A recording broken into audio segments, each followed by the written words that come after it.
Hello. I'm going to talk this week. I'm going to be looking at mostly slides 11, 12, and 13 on the PowerPoint, which are colonial Latin America, um, post colonial, and sort of the legacy of colonialism. A couple things. One, especially in Central and South America, which is this chapter and the next, and then we get to Sub Saharan Africa, obviously a little bit in the Middle East and in Southeast Asia to a degree as well. One of the sort of historical aspects will be looking at colonialism and the aspects and legacy of colonialism, which still pay dividends, negative and positive in some ways today, in today's world. I refer to sort of colonialism 1.0 as the first round of colonialism, European colonialism, so Portugal, Spain for the most part. Somewhat the British and the French in the so-called New World in the United States and Canada, and America and Canada. And then 2.0 is be the 19th century version of that, the sort of post-Berlin Conference, the so-called scramble for Africa and those kinds of things, which is where you start getting Germany, France to a larger degree, and sort of those kinds of things. So obviously that's not the end all be all of political geography, but it does have a lot to do with the lines on the maps and the way a lot of things, of course, are um, done today in the countries in which they are. So there are a lot of negatives. There are a lot of positives in some cases, things that were set in place or left behind, or things you could build upon. And of course, there's also some bad things, things that destroyed and things that hindered and limited and sort of left in place. So we'll look at all of those, not all of those things, but many of those things. So first thing then, so on colonial Latin America, then you see the terms there, mulattoes, mestizos et al. Mestizo, sorry, my Texas accent. Mulatto is a term, and mestizo are terms that we don't really use much in the United States. They have kind of a bad history here. They're not really politically correct. Nevertheless, or they use those terms still. If you look at their demographics of Central and South American countries, oftentimes you will see those still listed as categories of people. They, like everybody else in today's world, still divvy people up along ethnic and racial lines. In terms of percentage of population, demographics, and those kinds of things. So mulatto, just in case you've never heard that term, refers to people of mixed, usually sub-Saharan African and European ancestry, and mestizo usually refers to some mix of Native or First Nations or Indigenous or Native American or Indian, however you want to phrase it, and European heritage, and those are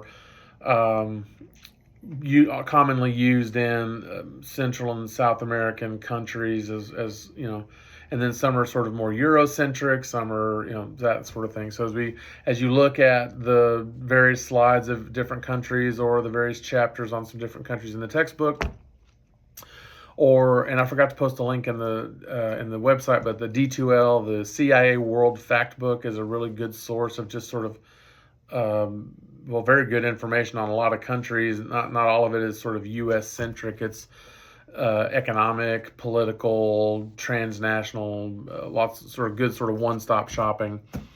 In terms of on slide 11 again, then haciendas. Hacienda refers to the way land was sort of used and exploited by Spanish, Portuguese, and British tended to use plantations. Plantations, as we know from obviously the American experience in the American South, and we see it in other parts of the world too, is usually agriculture related to cotton, tobacco, rice, tea in Ceylon and Sri Lanka. We'll talk more about that down the road. They oftentimes exploit slave labor. Then the workers, the slaves, live on the property. They, of course, generally don't share in any of the output or the profit. And there's an owner, and then of course, again, it kind of depends. In Sri Lanka, you don't have slavery like you do in the United States necessarily, and so you have that. In the hacienda version, you sort of have a feudal, like a European feudalism. So you'll have a hacienda owner, the don or the owner. He owns the land. He may or may not even be in Mexico or wherever. He may be in back in Spain. They have campesinos or peasants, sort of, again, the term borrowed from European models. They live on the land. They farm. They give most of the produce up. It sort of goes up the chain. They get to subsist, so they farm enough for themselves. Probably don't get a lot to then get ahead, surplus to then sell, because the surplus will go up. So it's not slavery in the same way that American slavery or Caribbean slavery or in Haiti, in Brazil were. It's not just by any means, of course.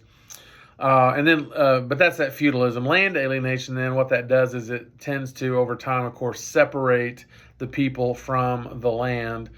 I guess there's sort of a transcendent idea behind that too, but there's also just a sort of practical idea of, okay, you own this land, we took it, and now we own it.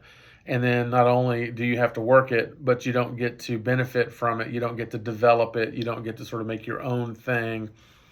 That's not as bad now in many places as it was back then, but it does set in motion these sort of long-term legacy of bad land policy, bad land distribution, income inequality, and those kinds of things that we oftentimes see in some of these countries. That's one of the legacies of especially the Spanish form of colonialism, which we're seeing in this part of the world. Slide 12, that's a photo of a painting of Simon Bolivar, who's more identified with South American liberty movements. I had a professor once who called him sort of the George Washington of South America. He's sort of the main figure in what are called the Bolivarian revolutions. He mostly belongs to Venezuela, but you'll see in this part of the world, from Mexico, which is 1810, down to like Chile and Argentina, 1810 to 1821, you start to see a bunch of different countries become free from Spanish influence at this time. The Monroe Doctrine, which is mentioned in your paper or your paper assignment this week, your essay assignment, refers to James Monroe, sort of basically just making a statement that we, the United States, will be the sort of main protector of the Western Hemisphere from, at that time, European meddling. Nowadays, of course, and this is part of what your essay will be, it's still kind of in play a little bit in terms of, okay, well, now we're not worried about European meddling. We're worried more about Chinese intervention and presence in Latin America and all that. So even the Monroe Doctrine, 3 years later now, is still sort of relevant, even if it's not an official policy of the U.S., just a sort of spirit or idea behind it. And then slide 13 is labeled the legacy of colonialism. And so I just sort of explain that a little bit here. Appropriated just means land is taken, right? So basically, and then again, it's taken and exploited. Exploitation, it kind of has a negative connotation, of course. There's good exploitation in the sense, you all have your own talents and gifts. You exploit those in your work to make money. You'll exploit an idea to get a patent or, that kind of thing. Obviously, in this case, you're exploiting others, and that's where obviously the negative connotation is. You're exploiting other people's labor for your own benefit in the way these colonial hacienda system was basically set up. You're right, you're dividing people for the land, and so you kind of have these huge foreign, overseas, from Spain interests. They're not corporate in the way that we would think of that necessarily today, of course, but you do have these sort of distant, absentee, right, landowners. Some of them, of course, are there. I mean, there is a lot of presence of Spanish people in Mexico and Central America. And then cash cropping, their arable land just means farmable land, fertile land, and then cash cropping refers clearly, of course, if you're in a farm, you want to grow food and make money, enough to feed yourself and then surplus to take to market. Cash cropping is basically just tapping that land over and over and over again. You're not really caring about caring for the land, much less the workers. And you're literally just growing as much as you can, as fast as you can to make as much money as you can. And if the land dies, kind of who cares? I've got rich. I'm not from here anyway, that kind of thing. So long story short on farming, and I grew up in farmland in Texas, but I'm not a farmer, but some of you guys, it might be aware, you have to rotate crops, right? So one of the negative legacies of colonialism is it abused the land in many ways. by growing crops and not rotating crops or letting the land lie fallow, rest for a season so the nutrients build back up. You just sort of tap that source until it's dry. And then when it's dry, you can literally kill the land in a sense, like it won't grow anything anymore. It's tapped out.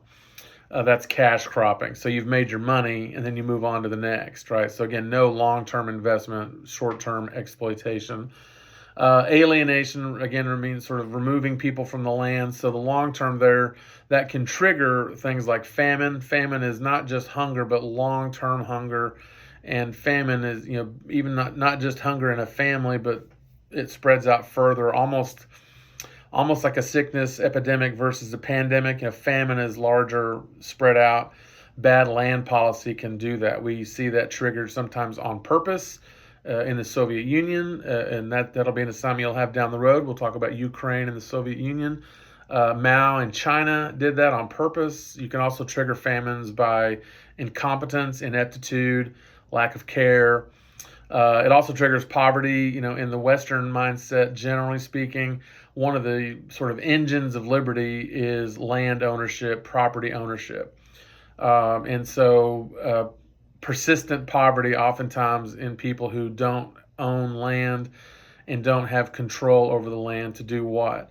To farm, to ranch, to raise sheep, to do whatever they want to do. It's their land. And so that lack of land contributes to a lot of things. Migrations, of course, it forces people off their ancestral lands and maybe to have to move to other places where they lose their cultural connections and their cultural touchstones. Migration usually refers to internal. So immigration, of course, is people coming in from another place. Emigration with an E is people leaving to go to another place outside your country. And then migration is movement within a country. We'll talk about refugees and things like that in other chapters down the road. Little or no agricultural diversity is the sort of governmental version of putting all your eggs in one basket, right? So you want to diversify your portfolio and your personal finances. You got a little bit of money in retirement, you got a little bit of money in property, you got a little bit of money, etc. And governments are kind of like that. One of the problems with some of these Central American countries is they have they make all their money on one market sector. So maybe they grow a bunch of coffee, which is fine as long as coffee price is great. But if there's a hurricane, an earthquake, a plague on the coffee, those kinds of things, and that's all you do, or that's the majority of your economy, then of course you tank. And it's hard to sort of get back up if you have a persistent problem. Some of that is bad governance. Some of that is outside forces, of course.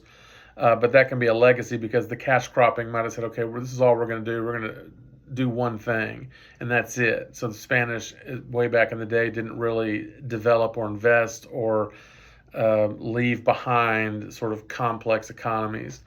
And then, of course, on the positive side, there's very culturally diverse and various artistic, linguistic, political, religious. So you think about just the wealth of music and food and art. And if you look through some of the pictures, or if you go in through some of the textbook pictures, you'll see sort of a New World Baroque architecture of the cathedrals and all that. When the Mexican government is building buildings in the 20th century, they have beautiful murals by Diego Rivera and Orozco and Siqueiros and others, the Mexican murals, Frida Kahlo and others. They're painting in indigenous forms, but they're also using European forms, and they're melding those together. So, and that's not even counting the legal systems and some of those things that have been left behind as well. So, anyway, I'm trying to keep these relatively short just because I know, 14 minutes is already pushing it. In my experience, people don't watch videos much longer than 10 minutes at best. So anyway, that's just a very brief discussion of colonialism and its legacies in the New World and in our hemisphere, Central and South America. I'll talk more about South America next week when we get to chapter 4. Thank you.